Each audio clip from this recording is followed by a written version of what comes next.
Hello and thanks for stopping by our YouTube channel. I wanted to just touch on some RV warranty questions that come up a lot when I'm on the phone with people. My name is Corey Grant. I own an RV warranty business. We actually are a dealership. We're able to service all 50 states, and this is my RV. I have a few of them. I started off in the RV world renting out hair and makeup trailers. In fact, this one did not look like it does now. I'll give you a tour later on if you'd like to see. So I've had RVs for about 12 years in Los Angeles. We service the entertainment industry. We take big giant toy hauler motorhomes and convert them into hair and makeup, and we rent them out for photo shoots and music videos, really anything. Done weddings. But all that to say, I've got a lot of experience in how RVs work and some of the pain points that I've run into with having, I think, close to 8 over the last 12 years. Things to look out for when it comes to warranty coverage. We had to find warranties. As you can imagine, there's a lot of things that go wrong when you own a fleet of RVs. And so one of the nice things that I was able to do because of my family business, my grandfather started an RV dealership back in the late 50s on the central coast of California called the Trailer Hitch. I was able to call them when I first started my RV rental business and ask them, hey, what's the best warranty provider? What do I do for my RVs that I own that I'm renting out? Is there any type of coverage? And through that, I saw how much I was able to purchase the warranty for, and then I saw how much I was seeing how much people were charging, how much dealers were charging for these same warranties. Because when I got it, I asked, well, how much does this normally cost? I know I'm getting the friends and family rate. So all dealerships, are different, but for the most part, I hope they're working on a way to make profit. A lot of people get mad that, oh, the dealer's trying to make money on me, and that is true. I wanted to come in and kind of disrupt that space and offer the same exact policies that you would get at a conventional dealership, but without as much of the markup, and just give more of a direct-to-consumer price and do volume with these policies. So I have a few commonly asked questions that I deal with on a day-to-day basis when people are calling in and asking about coverage and how much does it cost and what does it cover. So I wanted to just start off with my list here. When people call me and they say, hey, I want to get coverage for my Jayco whatever, travel trailer or motorized Class A, or if it's a diesel pusher, the main common questions that I get are, okay, where can I take it for service? The answer is, depends on the contract. The contracts that we sell allow you to take your RV to any provider that's licensed. And what licensed mean is they have a tax ID number, that it's not someone's cousin Vinny with some tools who wants to take a crack at fixing your generator or your roof AC that's gone out. As long as the place is licensed, they can accept a credit card, you could take it there. Another common question I get is, how is the claim paid for? Do I come out of pocket with cash or credit card and then I get reimbursed, or what do I do? The answer to that is, if you're using a reputable warranty provider, they will have a corporate credit card. The policies that we sell, they have a corporate credit card. When you call in, you make a claim, the underwriter calls the service center, gives them a credit card. Some people don't mind getting reimbursed. I don't like having to chase money. It's always easier to use someone else's money, hence the reason you're getting a warranty in the first place. One common question I get all the time when people are calling in to ask me about warranty coverage is, how do I know if this policy is going to work when I need it to? It's a very valid question. That's the one thing you want it to do. It's the thing you're buying. Something that people may or may not know is, back in 1975, the Federal Trade Commission came in through Magnus and Moss Warranty Act, and they said, look, we're going to govern what people can say and do when it comes to warranties and service contracts. It's literally backed by an insurance provider that has accountability with the Federal Trade Commission.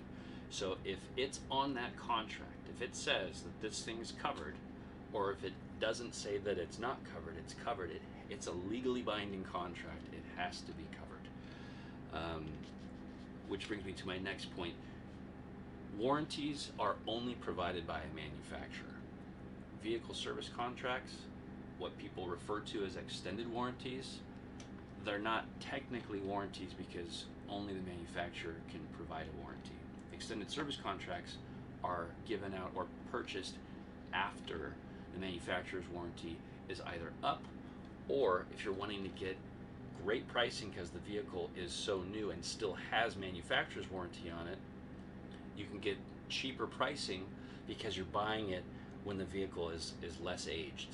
So the contracts that we sell, you're not even charged for the duration of the manufacturer's warranty if you have any left on there. They know that if it's a brand new unit, it's either got 1 year of manufacturer's warranty on the coach components. Sometimes there's a 3-year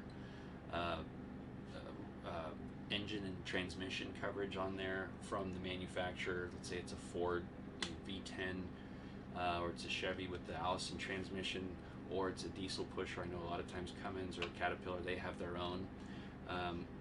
Then there's another thing that we could offer you, which is called wrap coverage. And what that does is, let's say you have 3 years of engine and transmission coverage on your brand new Sprinter RV, but you want to make sure the house components are covered. It's called a wrap policy. Basically what it does is it wraps around any existing coverage that you have, and then you're not paying for double coverage on something that you've already got covered. Brings the cost of the policy down. Effectively does everything then that the manufacturer's warranty would have done. Usually manufacturer's warranty only lasts about a year on the coach components. The next topic I wanted to talk on is mobile service.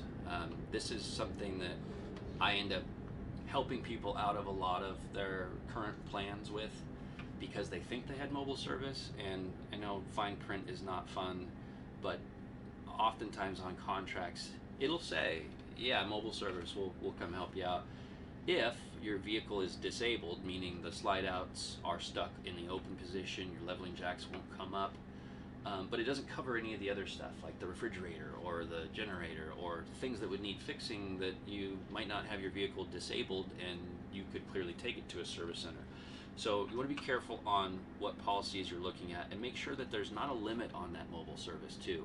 A lot of companies will say, oh, well, we have mobile service, sure. But then if you look at the fine print, it'll say, well, it's up to $150 that will cover for mobile. That's probably the cost of the gas and the driver's time to get to you, and then you've eaten up that entire allowance for that. We have a policy that will allow you to get mobile coverage, mobile service for anything, right at your campsite, at your house, if you keep your RV at your home. I actually got into selling these warranties because we have our RVs that we rent out, and we're up against an airport here, and we're not allowed to work on these RVs at all, and it's kind of a bummer because there's always something that needs to be worked on, and we can't do it. So when I first got one of these policies that we now sell, I took the RV just to the front gate, just outside the property on the side of the road, and I had to have a roof AC replaced on the side of the road using the mobile service. And then I think 6 or 7 months later, I had the guy come back and pull my generator out because something was going on with the generator that needed to be fixed. So you want to be careful when it comes to the mobile service plans. They're not all the same. Really make sure that you've got an underwriter that's backed by a reputable insurance company. A question I get often is, how long have you guys been in business? We've been in business for a few years now in the selling of the warranties side of things. I've been in the RV business for 12 years, and I've had warranties for over 10 years. And my answer to people when they say, well, that's not very long, we don't underwrite these policies. We're a dealer. We sell the product just like a Honda dealership would sell you a Honda. The age of the dealership doesn't mean that you're not getting a Honda. It's the same product. We're a licensed and bonded dealer in California, and we work with most of the top underwriters in the country. We sell contracts in all 50 states, and we've got a lot of happy customers. We've saved a lot of people money, and we've got the best reviews. A really common question I get all the time. Well, does the warranty cover water leaks? Look, no policy covers water intrusion. Water intrusion happens because there's seams on the top of the RV that go bad, that leak. There's usually any place that the factory has cut a hole in the ceiling and put something in, whether it's a roof AC, a vent, an antenna. That place where it's been cut and put into the ceiling has a seam on it, and it's usually a white caulking that goes around it, and that's the part that goes bad after years and years of being beaten down by the sun. That's where the water comes in. I'm going to show you in another video how to prevent that and never have to worry about water leaks again. I'm going to tell you right now, it's going to involve this white roll of a Turnabond, and this stuff is, I wish it had been around for longer. I'll talk more about that in the next video.